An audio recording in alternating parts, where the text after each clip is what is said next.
Comrade সভাপতি, মঞ্চে আমাদের পার্টির নেতৃবর্গ, আর আজকে ভর দুপুর বেলাতে ভারতের কমিউনিস্ট পার্টি মার্ক্সবাদী অর্থাৎ সিপিআইএম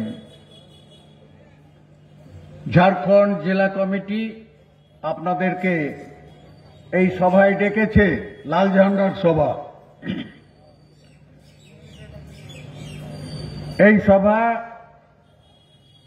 ঝাড়খণ্ড জেলার আমাদের পার্টির তৃতীয় সম্মেলন উপলক্ষে এই বেলপাহাড়িতে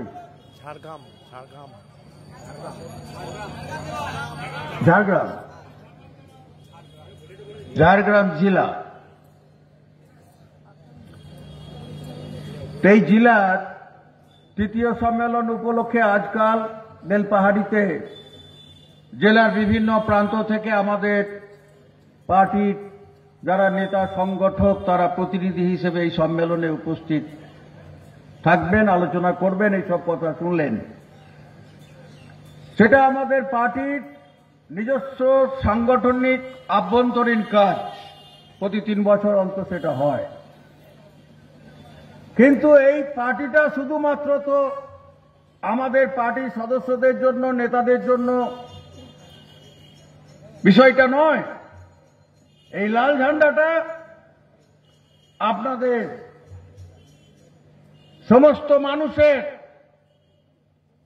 যারা গরিব, আদিবাসী, তফসিল, অন্যান্য পিছিয়ে পড়া অংশের মানুষ, গরিব, সংখ্যালঘু, অর্থাৎ সামগ্রিকভাবে শ্রমজীবী মানুষ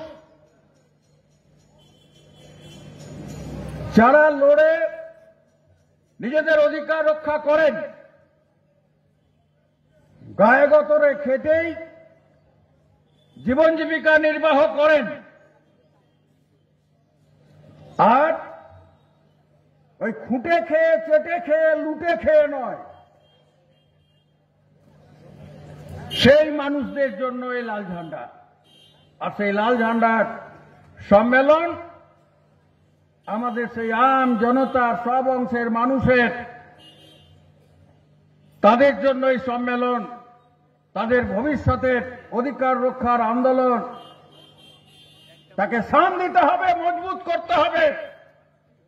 সেই জন্য এই দুপুরবেলার এই সমাবেশে যারা উপস্থিত হয়েছেন, বেলপাহাড়ি ব্লক এলাকা সহ এই ঝাড়গ্রামের বিভিন্ন ব্লক এলাকা থেকে যারা এসেছেন, মা বোনেরা, আমাদের অন্যান্য অংশের লড়াকু বন্ধুরা এবং এলাকার ভদ্রমণ্ডলীয় সুধীজন, তাদের সকলকে ভারতের কমিউনিস্ট পার্টি মার্ক্সবাদী পশ্চিমবঙ্গ রাজ্য কমিটির পক্ষ থেকে আমি আপনাদের নমস্কার জানাচ্ছি, জোহার জানাচ্ছি, আদাব জানাচ্ছি। আপনারা শুনলেন অনেকক্ষণ ধরেই সভা চলছে। এই সভাতে আজকে যে পরিস্থিতি সারা দেশে, আমাদের রাজ্যে, এই জেলায় বিরাজ করছে, সেই পরিস্থিতির কথা শুনলেন। আসলে দুটো সরকার, এই একটা পরিবর্তনের সরকারের নাম করে সেই 2011 সালের পর থেকে আজ পর্যন্ত দেশে আমাদের বুকে পাথরের মতো চেপে বসে আছে তৃণমূল। আর একটা গত 2014 সালের পর থেকে দিল্লিতে বসে আছে নরেন্দ্র মোদীর নেতৃত্বে একটা সরকার, ভারতীয় জনতা পার্টির নেতৃত্বে, যাকে বলে এনডিএ জোট সরকার। সেই সরকার তারা কি করছে? গোটা দেশটা ভারতবর্ষ, দেশটার নাম ভারতবর্ষ, দেশে জাত ধর্ম বর্ণ সম্প্রদায় ভাষা সংস্কৃতি এই বিভিন্ন বৈচিত্র্যের মধ্যে সব মানুষ আছেন। আদিবাসী মানুষ আছেন, আদিবাসী মানুষ আছে, হিন্দু আছে, মুসলমান আছে, জৈন আছে, খ্রিস্টান আছে। এই যে 140 কোটি মানুষের দেশ, সেই দেশে আমরা আজকে না হাজার হাজার বছর ধরে মিলেমিশে এক জায়গায় আছি। আর আমাদের লাল ঝান্ডার কাছে মানুষের পরিচয়, মানুষ জাত ধর্ম বর্ণ সম্প্রদায়ের ভিত্তিতে লাল ঝান্ডা মানুষকে ভাগ করে না। সমস্ত শ্রমজীবী খেটে খাওয়া মানুষ, তারা শ্রমিক শ্রেণী, দুনিয়ার মজদুর এখন। সেই মজদুরের কোনো জাত নেই, ধর্ম নেই, বর্ণ নেই, সম্প্রদায় নেই। সেই স্লোগান একমাত্র লাল ঝান্ডা দিতে পারে। কারণ লাল ঝান্ডাটা লড়াইয়ের ঝান্ডা, লড়াইয়ের মঞ্চে পেটের ভাত হোক, কাজ হোক, শিক্ষা হোক, চিকিৎসা হোক, মাথার উপরে ছাদের ব্যবস্থা হোক, এই সব ব্যাপারে। আর সব থেকে বড় কথা, আমাদের সামাজিক নিরাপত্তা হোক, মা বোনেদের নিরাপত্তা থেকে শুরু করে সংখ্যালঘু অংশের মানুষ, সে জাত ধর্ম বর্ণ সম্প্রদায় ভাষা নির্বিশেষে সমস্ত অংশে সংখ্যালঘু অংশের মানুষের নিরাপত্তা, তার বিধান, তার জন্য লড়াই। মানুষকে আজকে পেটের ভাত দিতে পারছে না, শুনলেন সেসব কথা, যে মূল অধিকারগুলো ছাঁটাই হয়ে যাচ্ছে।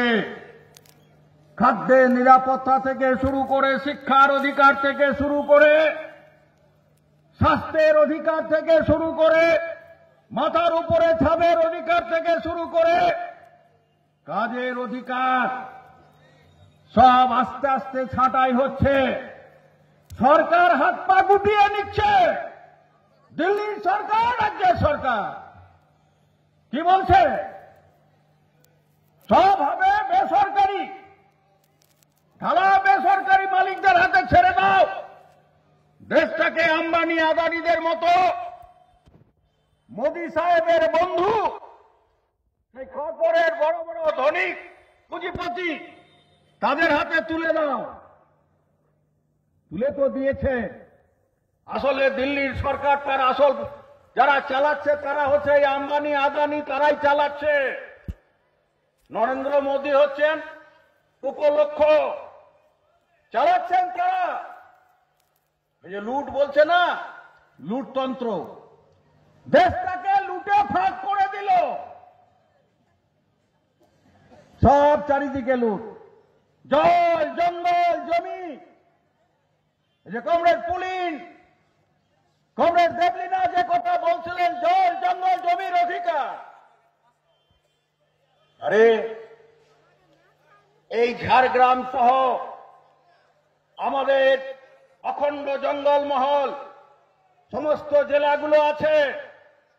আমাদের রাজ্যের পশ্চিমাঞ্চল ব্যাপক অংশের মানুষ হচ্ছেন আদিবাসী সম্প্রদায়ের মানুষ, তফসিল সম্প্রদায়ের মানুষ, গরিব সংখ্যালঘু এবং অন্যান্য অংশের শ্রমজীবী অংশের মানুষ বাস করেন প্রান্তিক এলাকায়। পাশেই অন্য রাজ্য আছে, একদিকে ঝাড়খণ্ড আছে, আর একদিকে উড়িষ্যা আছে নাকি? এইসব লাগোয়া এলাকাতেও ব্যাপক অংশের আদিবাসী মানুষ, প্রান্তিক মানুষ বাস করেন। এই জঙ্গল সব বেঙ্গল ভূম, সেই সব মানুষের অধিকারের উপর আজকে আক্রমণ।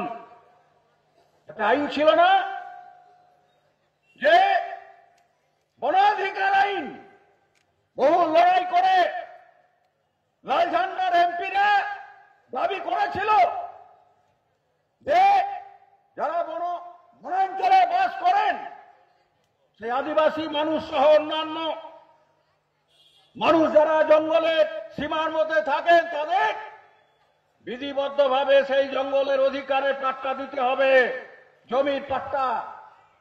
সেই বনাধিকার আইন পাস হয়েছিল, ইউপিএ সরকারের সময়ে সরকার করতে বাধ্য হয়েছিল। সেই আইন আজকে বাতিল করতে যাচ্ছে। ধীরে ধীরে সেই আইনে বাঁধনগুলোকে আলগা করে দেওয়া হয়েছে। পাট্টার ব্যাপার নেই, বনাধিকার পাট্টা তুলে দিতে পারলে বাঁচে। আর আজকে অরণ্য সংরক্ষণ আইন তাকেও আলগা করে দিয়েছে। আদিবাসী মানুষরা বন জঙ্গল ভালোবাসেন, পাহাড় পর্বত পশু পাখি জঙ্গলের গাছপালাকে দেবতা বলে পুজো করেন। তারা প্রকৃতি প্রেমী, প্রকৃতির পূজারী। তাদেরকে তথাকথিত ধর্ম দেওয়ার নাম করে হিন্দু আনার নাম করছে, যোগ্য করে তাদের হিন্দুত্বের ধর্ম দেওয়ার চেষ্টা করছে। তাদের ধর্ম, তারা প্রকৃতির পূজারী, তাদেরকে তথাকথিত হিন্দু বানানোর চেষ্টা চলছে। আসলে ভোটের রাজনীতি। সেই ভোটের রাজনীতিতে মানুষকে ভাগ করা, সেই চেষ্টা চলছে। সেই ফাঁক দিয়ে আপনার যে অধিকার, এই জল জঙ্গল জমির অধিকারগুলোকে কেড়ে নিয়ে এই অরণ্য ভূমিতে যে সম্পদ আছে, অরণ্যের সম্পদ, তার মাটির নিচে আছে খনিজ সম্পদ। সেই খনিজ সম্পদকে লুট করার অধিকার দিতে হবে আম্বানি আদানিদের মতো বড় বড় শিল্প মালিক পুঁজিপতিদের। সে ঝাড়খণ্ড হোক, ছত্তিশগড় হোক, ওড়িশা হোক, আর বাংলার আমাদের এইসব পশ্চিমাঞ্চল হোক, সব জায়গায় সেই ষড়যন্ত্র চলছে। উপরে আপনাদের বন্ধু সেজে, আপনাদের মানুষ সেজে, তথাকথিত হিন্দুত্ববাদের নাম করে সরল সহজ হিন্দু ধর্ম বিশ্বাসী মানুষগুলোকে বোকা বানানোর চেষ্টা হচ্ছে। হিন্দু ধর্ম বিশ্বাস বা কোনো মানুষের ধর্ম বিশ্বাস, সেটা তার নিজস্ব। আমাদের দেশে নানা ধর্ম, নানা বর্ণ, নানা ভাষা, নানা মত, সেটা অধিকার। আমাদের দেশের সংবিধান সেই অধিকার নির্দিষ্ট করেছে। সেই অধিকার তাদের আছে, স্বাধীনভাবে মাথা উঁচু করে সেই ধর্ম তারা পালন করবেন। ধর্মের সঙ্গে রাজনীতির কোনো সম্পর্ক থাকবে না। ধর্ম তার নিজের জায়গায় থাকবে, মন্দির মসজিদ গুরুদুয়ারা গির্জায় প্যাগোডায় থাকবে, সেটা করুন। আমরা লাল ঝান্ডার মানুষ, মানুষকে সেইভাবেই দেখি যে মানুষের ধর্ম বিশ্বাস নিয়ে মানুষ পূর্ণ অধিকার নিয়ে সম্মান নিয়ে বাঁচবে। কিন্তু ধর্মের সঙ্গে রাজনীতিকে গুলিয়ে দিলে যা হয়, বর্তমানে দেশে শাসকরা যখন পেটের ভাত দিতে পারছে না, বেকারদের কাজ দিতে পারছে না, মাথার উপরে আচ্ছাদনের ব্যবস্থা করতে পারছে না, আর সারা দেশের খনি খাদান থেকে শুরু করে সব জায়গায় ব্যাপক লুট করে মুষ্টিমেয় কর্পোরেট পুঁজিপতিদের সুবিধা করে দেওয়ার চেষ্টা হচ্ছে। সেই নীতি তৈরি করছে তারা পার্লামেন্টে, রাজ্য বিধানসভায়। সেই জায়গায় দাঁড়িয়ে আজকে আপনার অধিকারের উপরে লাগাতার আক্রমণ। আপনি যাতে বুঝতে না পারেন, আপনি যাতে আপনার চোখ যাতে বন্ধ থাকে, কান যাতে বন্ধ থাকে, তার জন্য মাথাতে নানা ধরনের বিষ ঢোকাচ্ছে। সেই জাতপাত ধর্ম সম্প্রদায়ের বিষ আসলে হচ্ছে আমাদের দেশের মানুষকে শাসন করার, শোষণ করার আজকে সব থেকে বড় হাতিয়ার। সেই হাতিয়ার প্রয়োগ করছে দিল্লি থেকে বিজেপি আরএসএস। মানুষকে ভাগ করতে করতে কোথায় নিয়ে যায়? আরে চোখের সামনে দেখতে পাচ্ছেন না? আজকে ঘরে বসে টিভির পর্দায় অনেক খবর আমরা জানতে পারি দেশ দুনিয়ার। এই যে প্রায় 1 বছর কাল ধরে, 1 বছর কেন, প্রায় 1.5 বছরের সময়কাল ধরে আমাদের দেশের উত্তর পূর্ব ভারতের একটা ছোট রাজ্য মণিপুরের ঘটনার দিকে তাকালে বুঝতে পারবেন। সেই মণিপুরে ডবল ইঞ্জিনের সরকার, যেমন ত্রিপুরাতে ডাবল ইঞ্জিনের সরকার লাগিয়েছে বামফ্রন্টকে উৎখাত করে, সেখানকার মানুষ হারে হারে এখন বুঝছেন। মণিপুরে বিজেপির সরকার, দিল্লিতে বিজেপির সরকার 1.5 বছর ধরে সেই মণিপুরের মানুষরা, দুটো জনজাতি গোষ্ঠীর মানুষ, একটা বলে কুকি সম্প্রদায়ের, পাহাড় জঙ্গলে বাস করে, আপেক্ষিকভাবে পশ্চাৎপদ, তাদের লেখাপড়া কম, সেই অংশের মানুষ। আর একটা জনজাতি গোষ্ঠীর মানুষ, তারা হচ্ছে মেইতি, সেই অংশের সংখ্যা বেশি, কিন্তু তারা হচ্ছে আবার তথাকথিত বেশিরভাগ হচ্ছে হিন্দু ধর্মে বিশ্বাস করে। তাহলে সেই অংশের ভোটটা বিজেপির জরুরি। ভারতবর্ষে তথাকথিত হিন্দু রাষ্ট্র করতে গেলে হিন্দুদের নিয়ে একটা ছাদের তলায়, সামিয়ানার তলায় জড়ো করতে হবে নানা কায়দায়। সেই কায়দাগুলো হচ্ছে সামাজিক প্রকৌশল। সেই প্রকৌশলকে ব্যবহার করে সেখানে দুটো জনজাতি গোষ্ঠীর মধ্যে লাগিয়ে দিয়েছে গৃহযুদ্ধ। কত এর মধ্যে জীবন গেল, কয়েকশো মানুষের জীবন গেছে, কত মা বোনেদের নির্যাতন, রাস্তার উপরে দাঁড়িয়ে উলঙ্গ করে নির্যাতিত হয়েছে, সেই সব ছবিও ঘরের বসে মানুষ আপনারা দেখেছেন। আদিবাসী জনজাতি গোষ্ঠীর মানুষ তারা অসহায়ভাবে নির্যাতিত হচ্ছেন, খুন হচ্ছেন, এলাকা ছাড়া হচ্ছেন, সম্পত্তি দখল হচ্ছে, আগুন দিয়ে জ্বালিয়ে দেওয়া হচ্ছে, অথচ সেই দাঙ্গার আগুন নিচ্ছে না। পাহাড় তবিয়াতে বিজেপির সরকার বসে আছে। দেশের প্রধানমন্ত্রী, স্বরাষ্ট্রমন্ত্রীর একবারও সময় হয়নি 1.5 বছরের মধ্যে সেই রাজ্যে গিয়ে সেই গৃহযুদ্ধ মিটিয়ে দুটো জনজাতি গোষ্ঠীর সংঘর্ষ থামিয়ে সেখানে শান্তি প্রতিষ্ঠা করার। কারণ আসলে হচ্ছে ওটা ভোটের রাজনীতি। এই ভোটের রাজনীতির মেরুকরণ করতে গেলে জনজাতির, আদিবাসী গোষ্ঠীর মানুষকেও ভাগ করতে হবে ধর্মের ভিত্তিতে। কারণ উল্টো দিকে কুকিরা হচ্ছে খ্রিস্টান ধর্ম বিশ্বাসী, ঐতিহাসিকভাবে সাংবিধানিক অধিকার অস্বীকার করতে পারবেন? ভারতবর্ষের সংবিধানে এটা কি বিরোধী? তারাও তো ভারতবর্ষের নাগরিক। আচ্ছা, এইসব এলাকার মানুষ, আদিবাসীদের মধ্যে কোনো খ্রিস্টান ধর্ম বিশ্বাসী আদিবাসী মানুষ নেই? অনেক আছে, ঝাড়খণ্ডে আছে, ছত্তিশগড়ে আছে, ওড়িশায় আছে, মধ্যপ্রদেশে আছে, আমি জানি। সেই সব তথ্য আপনাদের বিস্তৃত বলার দরকার নেই। বিজেপি কি করছে? বিজেপির যে আসল মাথা আরএসএস, সেই আদিবাসী মানুষের মধ্যে ঢুকে তাদের ভাগ করার জন্য বলছে ওই খ্রিস্টান ধর্মে বিশ্বাসী ওই মানুষগুলো আদিবাসী নয়, ওরা তোমাদের সব অধিকার নিয়ে নিচ্ছে, সুতরাং ওদেরকে গা ছাড়া করতে হবে, এলাকা ছাড়া করতে হবে। শুধু দেশের মুসলমানদের বিদেশি বানিয়ে তাদের দেশ ছাড়া করার হুঙ্কার নয়, সেটা তো খাড়াখাড়ি। এই ধরনের ছোট ছোট সব মানুষের মধ্যে যে ভাগ আছে, জাত পাত, ধর্ম, সম্প্রদায়, গোষ্ঠী, আদিবাসীদের বিভিন্ন উপজাতি গোষ্ঠী, তাদের মধ্যেও ঝগড়া লাগিয়ে পক্ষে রাখার চেষ্টা হচ্ছে। আর এক পক্ষকে তাদের বিরুদ্ধে বিদ্বেষের বীজ বুনছে, সংঘাতে তারা এলাকা ছাড়া হচ্ছে, অধিকার ছাড়া হচ্ছে।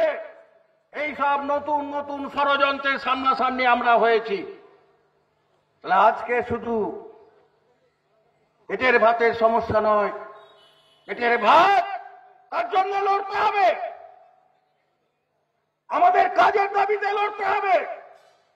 অমিয়দা ব্যাখ্যা করে বলেছেন 100 দিনের কাজ বহু লড়াই করে আদায় হয়েছিল, এটা দয়ার দান নয়। সেই 100 দিনের কাজ আজকে চৌপাট হয়ে যাচ্ছে কেন?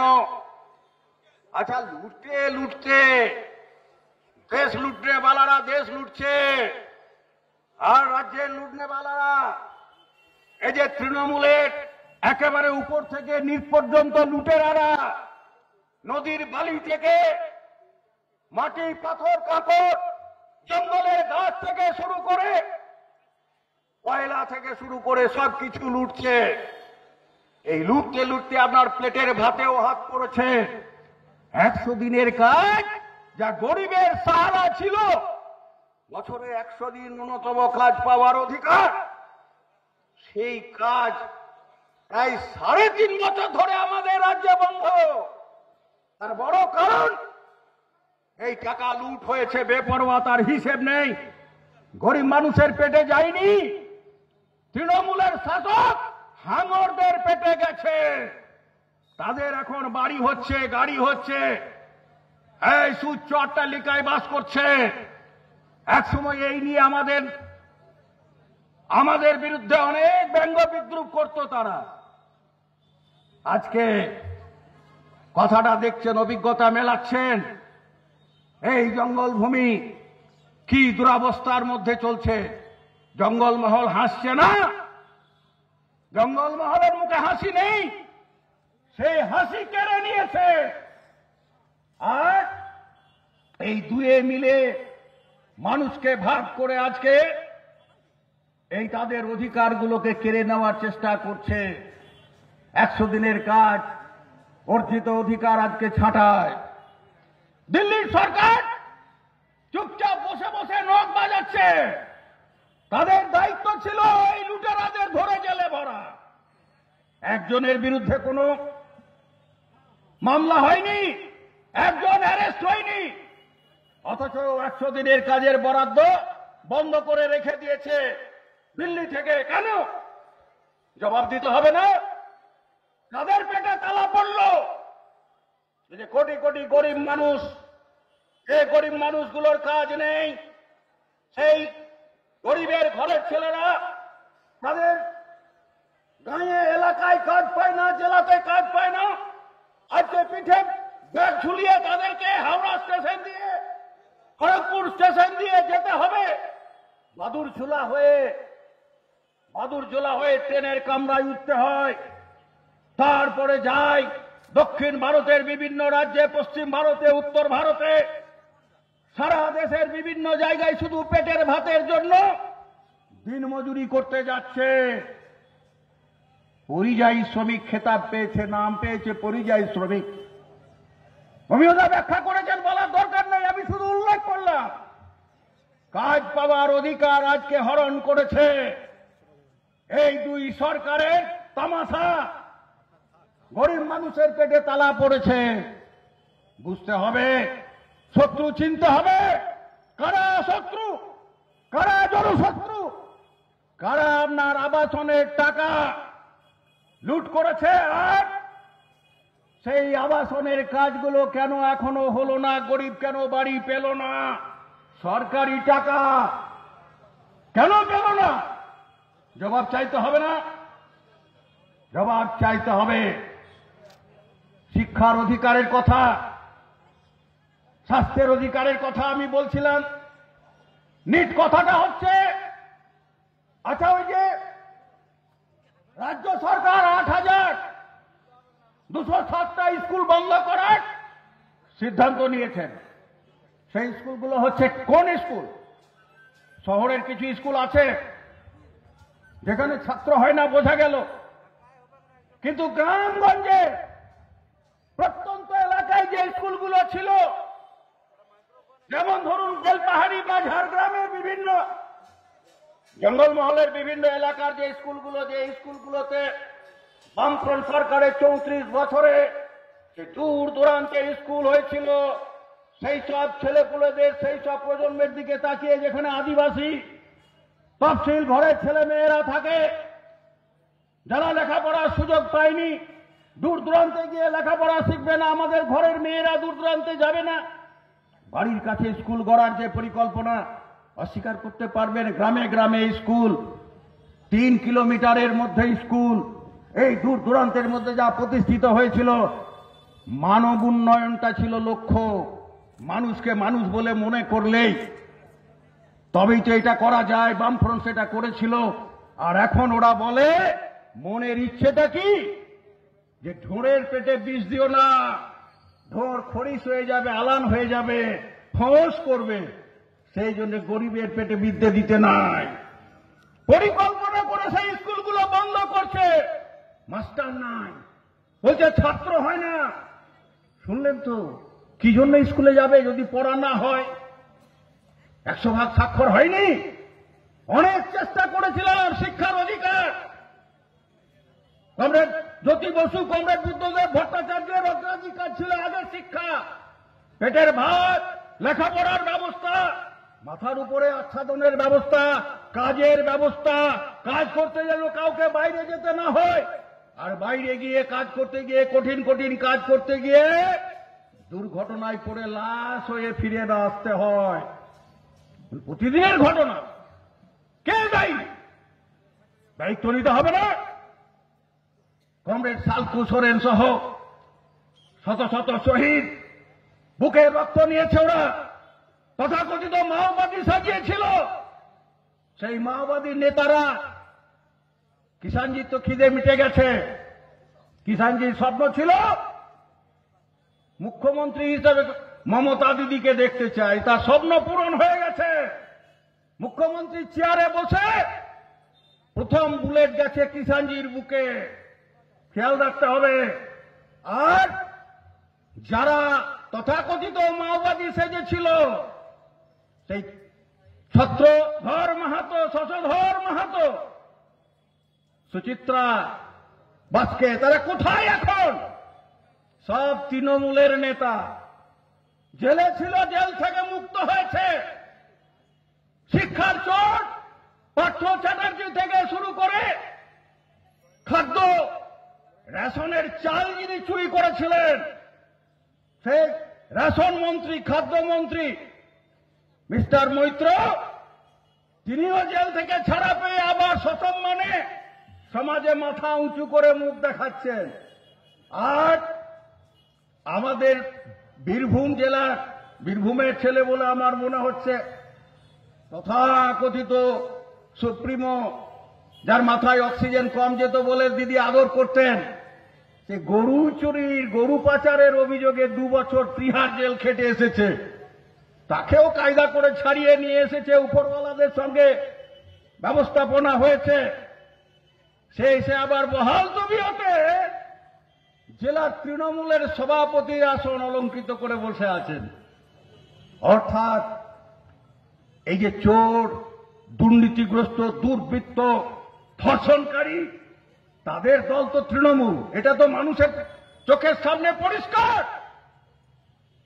আর জি করের ঘটনা, আমাদের এক তরুণী ডাক্তার, তিনি খুন হলেন, ধর্ষিতা হলেন, বর্বরভাবে ধর্ষিতা হলেন এবং খুন হলেন। যে কাজ কখনো একজনের দ্বারা সম্ভব না, সব তথ্য প্রমাণ লোপাট করে, যোগ সাজস করে সিআইডি আর ওদিকে হচ্ছে সিবিআই, এই 2 পুলিশ একাকার হয়ে শেষ পর্যন্ত সব তথ্য লোপাট করে দিয়ে যারা আসল মাথা, সব ধামা চাপা পড়ে গেল। কারো হাতে হাত করা পড়ল না। একজনকে বলির পাঠা চিহ্নিত করে তার বিরুদ্ধে সব অভিযোগ খাড়া করে তাকে সাজা দেওয়া হলো যাবজ্জীবন কারাদণ্ড। এই ন্যায় বিচার? লক্ষ লক্ষ মায়েরা রাস্তায় নেমেছিলেন। শুধু আরজি করে তিলোত্তমা নয়, সারা রাজ্যে, সারা দেশে প্রতিদিন এইরকম ঘটনা। ঝাড়গ্রামেও এইরকম বহু ঘটনা ঘটেছে, জঙ্গলমহলে ঘটেছে। আমাদের রাজ্যের বিভিন্ন প্রান্ত, উত্তর থেকে দক্ষিণ পর্যন্ত প্রতিদিন এই ধরনের ঘটনা ঘটছে। এবং তার মূল লক্ষ্য হচ্ছে এখন আদিবাসী, তফসিল, পিছিয়ে পড়া সমাজের মা বোনেরা, ছোট শিশু থেকে শুরু করে বয়স্ক মা পর্যন্ত ছাড় পাচ্ছে না এই রাজ্যে। নিরাপত্তা নেই। সেই রকম একটা রাজ্যে আমরা বাস করছি। ন্যায় বিচারের জন্য লড়াই, সেই লড়াই লক্ষ লক্ষ মানুষ রাস্তায় নেমেছেন। এইসব থ্রেট অর্থাৎ হুমকি সংস্কৃতির বিরুদ্ধে রাস্তায় দাঁড়িয়ে আছেন। একটা নতুন যুগের সূচনা হয়েছে। মনে রাখতে হবে, ভয় কখনো মানুষকে চিরদিন গৃহবন্দী করে রাখতে পারে না। তাই আজকে আমাদের সামনে অনেক হুমকি আছে, হামলা আছে, মামলা আছে।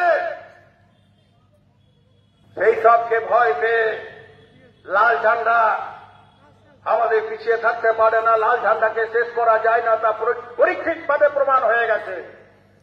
সেই জন্য আজকে বুক চিতিয়ে সাহস নিয়ে আসলে যারা শাসক তারা শুধু সম্পদ লুট করে না, আপনার অধিকারও লুট করেছে। পঞ্চায়েতের অধিকার আছে, পঞ্চায়েতের ভোটের নাম করে প্রশাসন, মিউনিসিপ্যালিটির ভোটের নাম করে প্রশাসন বেপরোয়া লুট। তবুও প্রতিরোধ হয়েছে, বিনা প্রতিরোধে হয়নি। কিন্তু প্রশাসনের বড় অংশ নির্লজ্জভাবে এই শাসকদের পিছনে দাঁড়িয়ে মদত করেছে। মানুষের মতামতকে পাল্টে দেওয়ার চেষ্টা হয়েছে, তা না হলে চেহারা আলাদা হতো। পুলিশ থেকে, একাংশের পুলিশ থেকে শুরু করে প্রশাসন, এসডিও, বিডিও থেকে শুরু করে এমনকি ডিএম, এসপিদের একটা বড় অংশ, তারাও আজকে সেই সব মোসাহেবির কাজে যুক্ত হয়ে আপনার অধিকার আজকে চৌপাট করে দিয়েছে। তাই আজকে হচ্ছে পঞ্চায়েতগুলো হচ্ছে লুঠের বখরার জায়গা, ভাগ বাটোয়ারা করার জায়গা। বামফ্রন্টের জমানার সেই পঞ্চায়েত মানুষের পঞ্চায়েত, অধিকার রক্ষার প্রতিষ্ঠান, জমির অধিকার, পাট্টার অধিকার, ভাগের অধিকার, কাজের অধিকার, শিক্ষার অধিকার, আবাসনের অধিকার, স্বাস্থ্যের অধিকার, সেই অধিকারগুলো আর মা বোনদের মর্যাদা রক্ষার অধিকারের প্রতিষ্ঠান, সেই প্রতিষ্ঠান আজকে এই দুর্বৃত্তদের হাতে, লুঠেরাদের হাতে মুক্ত করতে হবে। তাই মিলে মিশে দেশে গণতন্ত্রকে সংবিধানের উপরে আক্রমণ, সংবিধানের প্রণেতা ডক্টর বাবা সাহেব ভীমরাও আম্বেদকর, যিনি প্রবাদ প্রতিম পুরুষ, যার হাতে ভারতবর্ষের এই গণতান্ত্রিক, ধর্মনিরপেক্ষ, সার্বভৌম, সমাজতান্ত্রিক উপাদানে পুষ্ট এই সংবিধান তৈরি হয়েছিল। সেই সংবিধানের আধারে 140 কোটি মানুষ, যার জাত, ধর্ম, বর্ণ, সম্প্রদায় নির্বিশেষে আমরা সংবিধানের সমান অধিকার ভোগ করি। আর প্রান্তিক অংশের মানুষ, আদিবাসী, দলিত, অন্যান্য পশ্চাৎবর্গের মানুষ, তারা সাংবিধানিক অধিকারের সুবাদে কিছুটা তাদের বিশেষ উত্তরণ ঘটে, সুরক্ষা ছিল। আর আজকে সেই সব চৌপাট, সেই সংবিধানকেই তুলে দেওয়ার ষড়যন্ত্র চলছে। আরএসএস, বিজেপির ধারাবাহিক লাগাতার আক্রমণ চলছে। সর্বশেষ সংবিধানের প্রণেতা ডক্টর বাবা সাহেব ভীমরাও আম্বেদকরের বিরুদ্ধেও তীর্যক অপমান করেছেন দিল্লি সরকারের 2 নম্বর নেতা, দেশের স্বরাষ্ট্রমন্ত্রী অমিত শাহ মশাই। তা আবার পার্লামেন্টের কক্ষে দাঁড়িয়ে এত বড় তার হিম্মত, তার জন্য কোনো দুঃখ প্রকাশ নেই।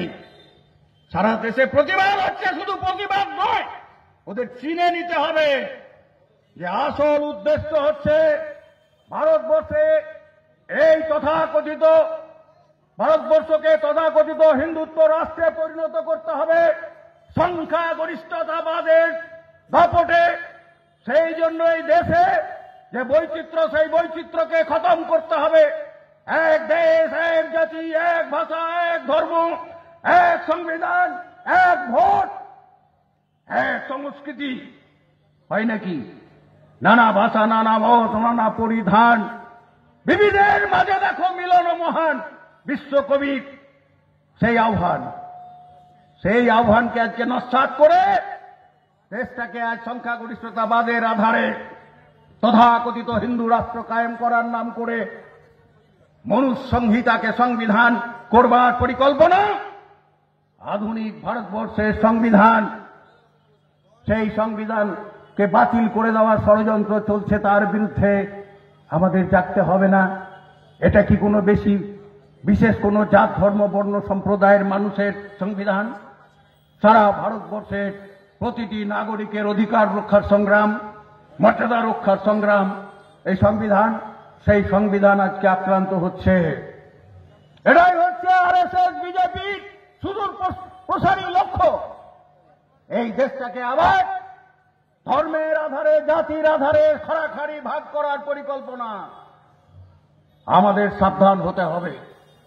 মেহনতি মানুষের সঙ্গে কৃষক, শ্রমিক, ক্ষেতমজুর, দিনমজুর, বর্গাদার, আদিবাসী, অনাদিবাসী, মধ্যমবর্গীয় কর্মচারী, বিপুল অংশে কর্মহীন বেকার যুবক যুবতী, যাদের সামনে কোনো ভবিষ্যৎ রাখেনি, সব আজকে ঢালাও বেসরকারীকরণ করে কিছু কর্পোরেট পুঁজির মালিকদের হাতে লুটের অধিকার বেপরোয়া তুলে দেওয়া হচ্ছে। আর প্রাতিষ্ঠানিক লুট